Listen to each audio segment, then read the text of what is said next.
Baik ya, bertemu lagi dengan Miss. Hari ini sesuai dengan jadwal kita ya. Kalau minggu lalu Miss sudah share materi terkait tentang kalor. Nah, hari ini ya Miss akan jelaskan bagaimana urusan dari kalor itu. Namun sebelumnya ya, silakan kamu perhatikan lagi video yang di-share supaya video ini kamu supaya bisa lebih paham lagi dan mana yang kurang paham bisa kamu tanyakan ya. Nah, hari ini ya langsung saja kita masuk ke pembahasan terkait tentang kalor. Nah, silakan nanti kamu siapkan buku catatanmu, pulpenmu, lalu silakan kamu sediakan buku lipat padu. Nah, kalau di halaman di buku lipat padu itu halaman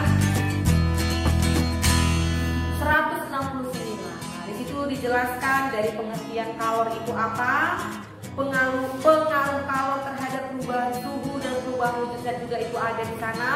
Lalu juga rumusannya secara matematis di situ juga sudah diterangkan, bahkan contoh soal juga ada di situ.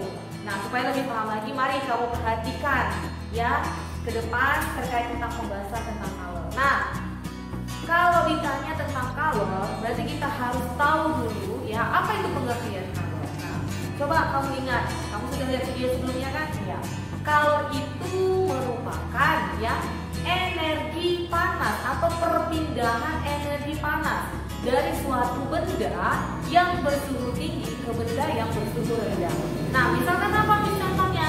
Misalkan saja ketika kamu membuat atau kamu memasukkan air panas ke dalam gelas, misalkan kan, lalu ada sendok, kemudian sendok itu kamu masukkan ke dalam gelas tersebut, maka kelamaan nanti sendoknya akan terasa panas. Nah, di situ adalah merupakan konsep dari perpindahan kalor. Atau contoh lain ya, contoh lain misalkan kalau kamu pakai baju berwarna hitam, ketika kamu berada di terik matahari ya, maka bagaimana? Cahaya yang ada di matahari itu akan diserap oleh baju yang berwarna hitam tadi. Begitu itu artinya nanti ada radiasi benda hitam. Itu merupakan perpindahan kalor juga ya. Banyak lagi contoh-contohnya dalam kehidupan sehari-hari. Makanya silakan kamu perhatikan nanti video-video yang sebelumnya yang sudah di-share, bahkan juga ada poin-poin yang sudah di-share sebelumnya ya. Nah, langsung saja kita masuk ke pembahasan ya, rumusan secara matematis ya, rumusannya kalor itu ya. Nah, langsung saja kita masuk ke bagian materi terkait tentang kalor. Nah, untuk rumusan kalor secara matematis ya, itu dapat dirumuskan sebagai berikut ya. Silakan kamu perhatikan ke depan ya. Kalor itu dilambangkan dengan Q.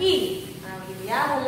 Rumusnya adalah M kali C kali delta T. Nah, inilah rumusan secara matematisnya ya. Ini Q sama dengan M kali C kali delta T. Nah, sekarang kita buat keterangannya.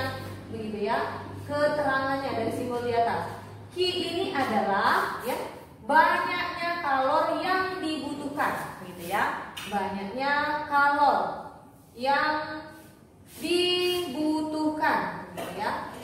Nah, satuan Q itu adalah joule, gitu ya. Satuannya adalah joule. Nah, M kecil ini itu adalah massa, ya. Ini adalah massa. Satuan massa apa? Kemarin sudah kita bahas kan?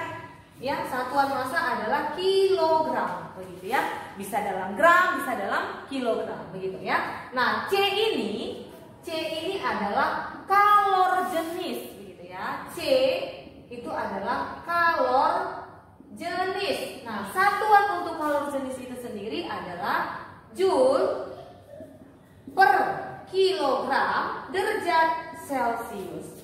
Ya, jelas ya? Nah, delta T ini artinya perubahan suhu, begitu ya. Miss buat delta T ini adalah perubahan suhu.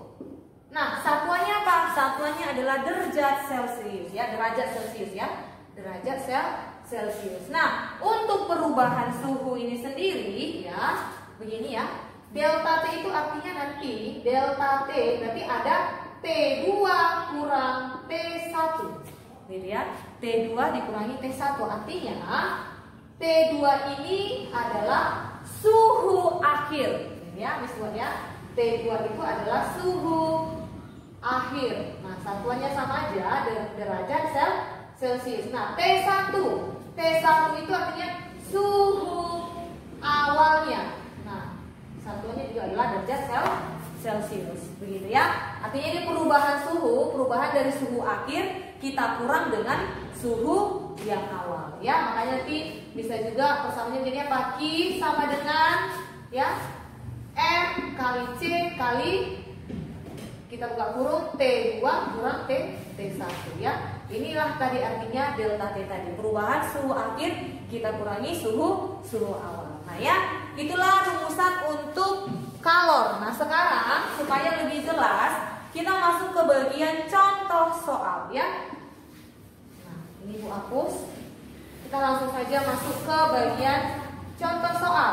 Dimana kalau kamu perhatikan juga video-video sebelumnya sudah banyak itu Ibu share terkait contoh-contoh soal untuk mencari kalor, gitu ya. Nah, ini contoh soal sederhana.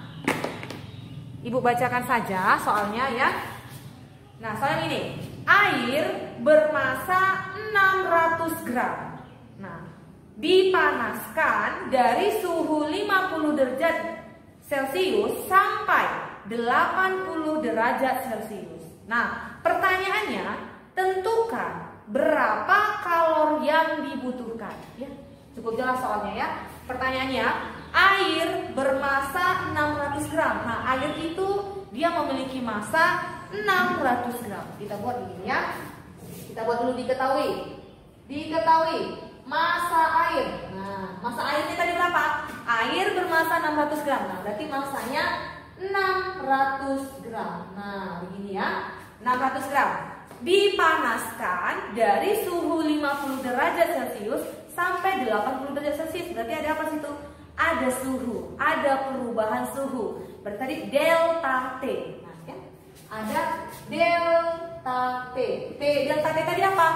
T2 kita kurangi T1. Artinya suhu akhir kita kurangi dengan suhu awal. Berarti T2 kurangi T1. Nah, yang jadi pertanyaannya mana suhu akhirnya? Suhu akhirnya itu yang nilainya 80 derajat Celcius. Kan katanya dipanaskan dari suhu 50, dari suhu 50 ke suhu 80. Berarti suhu akhirnya adalah 80 derajat Celcius, kita kurangi 50 derajat Celcius. Ya. Oke, nah nanti delta T-nya kita peroleh berapa?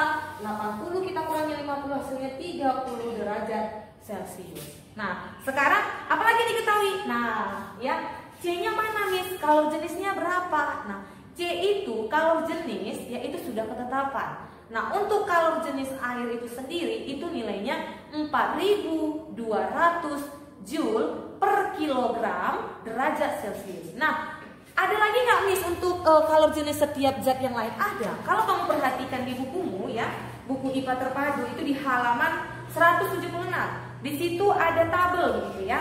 Ada macam-macam zat di situ kan, dari besi, emas, gliserin, kaca, kuningan, minyak tanah, perak, tembaga, sama timbel. Nah, situ sudah ada ketentuannya berapa kalori jenisnya, begitu ya. Nah, sekarang ini kan adalah air. Nah, berapa kalori jenis air? Kalori jenis air itu sudah ketetapan.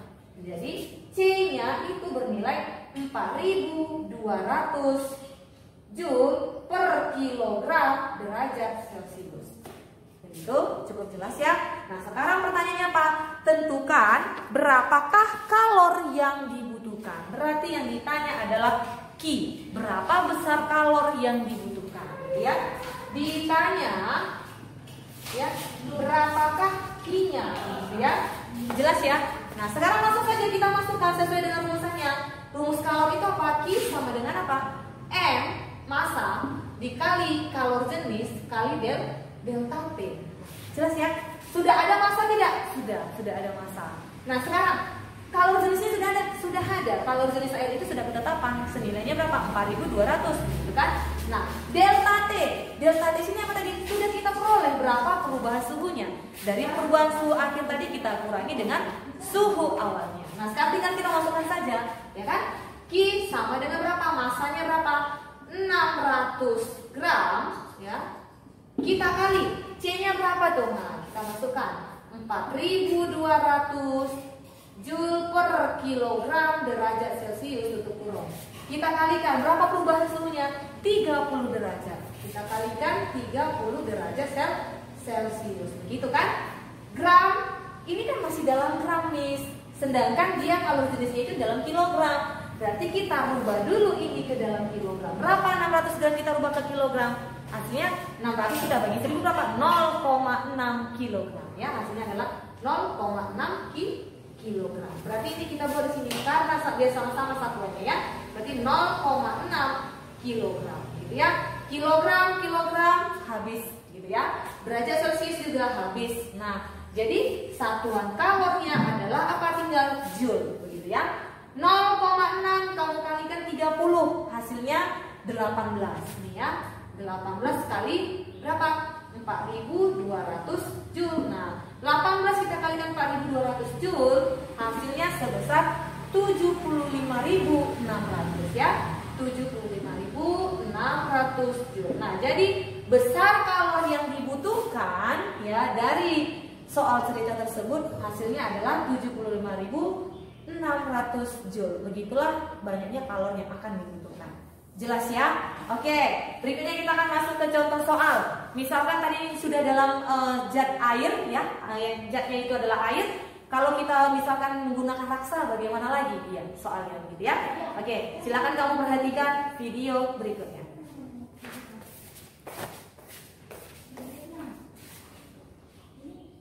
Oke.